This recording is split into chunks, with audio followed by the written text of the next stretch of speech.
Hi. Sally here.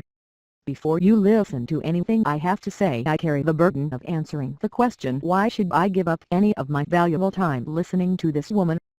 You men have asked us women to speak up for years. The vast majority of us have remained silent. I know I have. I have heard the call to speak up, and I didn't because I was afraid I might lose my job and my career. I know men whose entire lives have been destroyed by women. I know men who have even committed suicide because of women. One of my work colleagues committed suicide during his divorce. That hit me really hard because I have two boys. When my colleague committed suicide, the thought struck me like a lightning bolt that could be one of my boys one day. That was more than 5 years ago now. I wanted to answer the question, why did this man kill himself? Surely it could not be that bad, could it?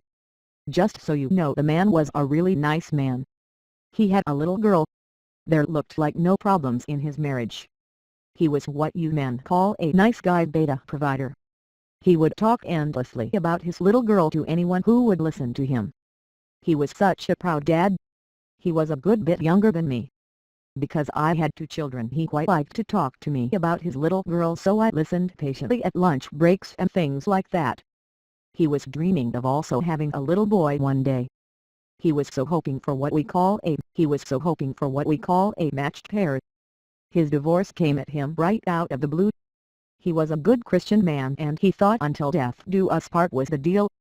He tried hard to fix things. I do not know the details as he would not talk about them. But I know he was a good Christian man who loved his wife and little girl very much. I know he did everything he could to fix up whatever grievances his wife had. There could not possibly have been any abuse, so I do not know why the wife wanted to divorce him. I know he tried to make things work in the family law courts. I know he loved his daughter and that being a part-time dad was really hard for him. Then one day he simply didn't appear at work. It was only a week later that our manager announced to our department what had happened. That he had killed himself. To say we were all shocked is a huge understatement. We were all left with the question, could we have done something for him? Many of us felt guilty that he was obviously in so much pain and yet he came to work every day and acted like life was normal. So normal none of us saw this coming. I knew women treated men badly in divorce, but to kill yourself and leave a little girl behind seemed crazy to me. He loved his little girl so much. I wanted to know what that was all about. I will never forget the comment that got me most outraged and most committed to finding out what really happened to my colleague. One of the other men criticized this man and said he took the coward's way out. The real man would have stayed and fought for his daughter. I was incensed. The man killed himself and still other men condemned him. This was this man's daughter. Why should he have to fight the mother to be with his own child? Why would he have to fight the court system to be with his own child? What had happened to this man that was so bad he killed himself? And could the same happen to my two boys? No woman would ever have to face the situation that her child is taken away from her by force and she has to pay the father to raise the child. Yet a man condemned another man for killing himself when facing a position no woman would ever have to face. What was that all about, I wondered. That was more than 5 years ago now. Back in 2009. So I decided to start reading articles on the web about the family law courts. I have read pretty much everything related to family law courts, as well as read and listened to thousands of articles and videos in what you men call the manosphere. I know all the leading commentators about men's issues, family law courts, and also the New World Order global conspiracy. Just off the top of my head, these are men like Bernard Chapin, Rush, Hardest, Al Rock, Sixfood Fella, Skeptor, Sargon of Akkad, Rams Paul, Mayor of MGTOW, Stefan Molyneux, Alex Ansari, Jeff Rense, Henry Maka, Alan Watts, Michael Zarian, Underfoot, Alex Jones and All Things Prison Planet, Webster Tarpley, Edward G. Griffin, Razor Blade Candy, Bill Greathouse, just to name a few. I have likely missed some, but you get the idea. I own the book Taken into Custody by Stephen Baskerville. I cried so many times while reading that book. The stories in it were heartbreaking. So many men's lives ruined by evil women. Of course, Being Australian and reading about family law courts, I could not help but come across Peter Nolan, or Joshua Broome as Peter prefers to be called now. Watching his video of an actual case inside a family court here in Australia was one of the most shocking revelations I had ever seen. I do not know why no other men have video recorded family law matters. When that bitch lawyer for his wife said should leave the court no concerns as to failing the husband in terms of providing him justice and equity, and this statement was not challenged by David Dunkley, I was just so furious I just wanted to strangle that woman. How the hell could such a statement be possibly made in what was supposed to be a court of law? And what of my sons? Is that what awaits them? Courts so criminal that the statement should leave the court no concerns as to failing the husband in terms of providing him justice and equity can be allowed to stand? I will tell you all right now that I have been in correspondence with Peter/Joshua for some years now. He has explained to me exactly what happens to men in the family law courts. I have read his books and followed his posts. I am also at a loss as to why so many men hate him. He has my son's best interests at heart. If you want to tell me why so many men hate Joshua, then please do so in the comments section.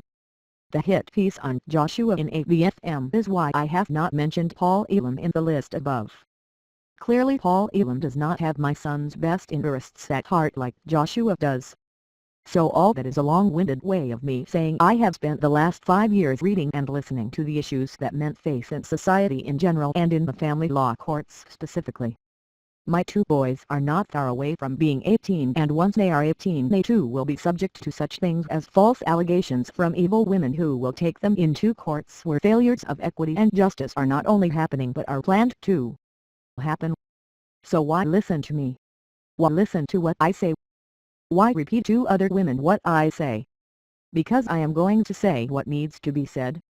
I am going to say it as a woman, as a mother, as a wife, as a successful career woman who has had the benefit of affirmative action. No other woman has been woman enough to say what needs to be said.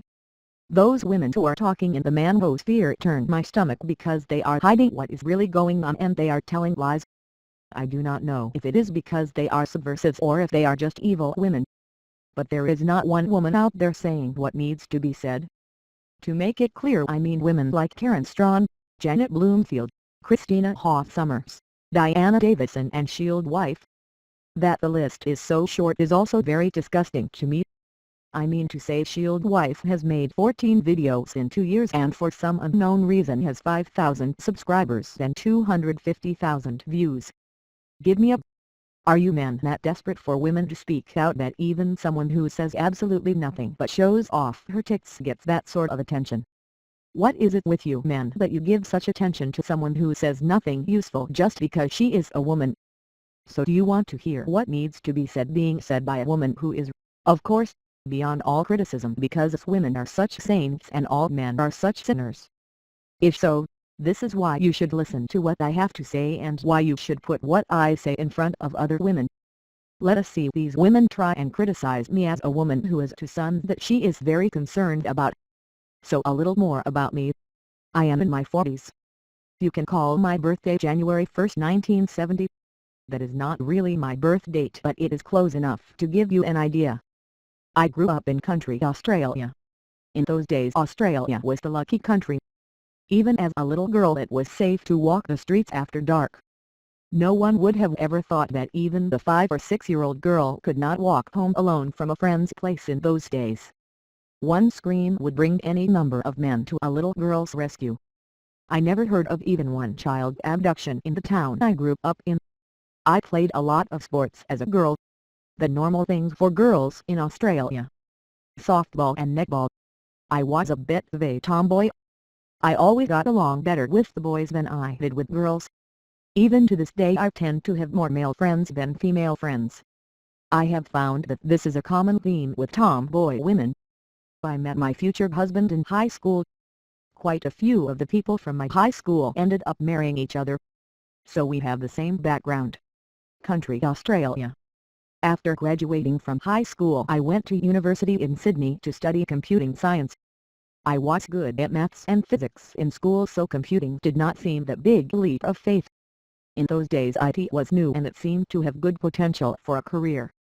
I have been part of the affirmative action programs to get more women into IT since graduating from university. Of course that included being promoted up the line fairly quickly as well. Just so you know, I despise affirmative action and I have often spoken out against it even though it has benefited me. I will do a video on that one day. I have worked at a number of companies in Sydney. I have worked in IT in Sydney for more than 20 years now. There are enough women in IT in Sydney who have been working for 20 years that this is not enough to find me. As I mentioned, I have two boys. I will not tell you their ages, but they are not far from getting to 18. My motivation, more than anything else, is that I know both my boys might suffer the same fate as my colleague who killed himself. There is absolutely nothing stopping either of my boys finding a nice girl, falling in love, having a child, and then that woman doing exactly what my colleague's wife did to him. Indeed, exactly what Joshua's wife did to him that Joshua has so extensively documented. That could be one of my sons in 10, 15 or 20 years' time. It could be the son of any other Australian woman at any time. One of the things I am most shocked at is the fact that even when men actually kill themselves, not even their mothers bother to find out what happened and speak up. My colleague has a mother. I have never met her. But she has not said one word in public about what happened to her son. How is that even possible? No wonder men are so angry at us when not even their own mothers speak out. So that is who I am. That is all I am going to say. I know there will be plenty of women who are now going to try and find me. Let them try. They won't. They might attack some women who are not me, and that will show just exactly how insane and evil these women are now. If you want to listen to me, that would be great. If you want to pass along what I have said, that would be great. Joshua has agreed to post the text of my presentations into CAF Australia for women. I have agreed to sit on an all-women's jury in an all-women's court to hold women accountable for their crimes on an equal before the law basis to men. I am very disappointed that the response rate from Australian women is 10% that of Australian men for those new courts and new juries. So much for how equal us Australian women are. One thing I think is worth mentioning. Look at the complete absence of Australian women talking about the issues men face in the family law courts. The men have created tens of websites in Australia and likely more than 100 Facebook groups to discuss these issues and to try and fix them. To the best of my knowledge, and I have searched, I can't find a woman who has created a website or blog that is specifically about the issues of men. There is an elderly woman, a grandmother who has supported Joshua, who runs a site for grandparents who do not get to see their grandchildren. She has even been up before David Dunkley in her case, and she calls him a deeply evil man. The fact that there is not one single website in Australia that is created and run by a woman that is specifically focused on securing the rights of men in divorce is more than reason enough for our men to be very, very angry with all our claims of equality. Every man who kills himself in divorce has a mother. Every single one. And yet not one of these mothers has started a website. I think anger from men is justified and appropriate. You will not hear me criticizing men for being angry at what is no less than a betrayal of their women. I think that is enough for now. I think I have made who I am as clear as I can while protecting my identity. Yours sincerely, Sally.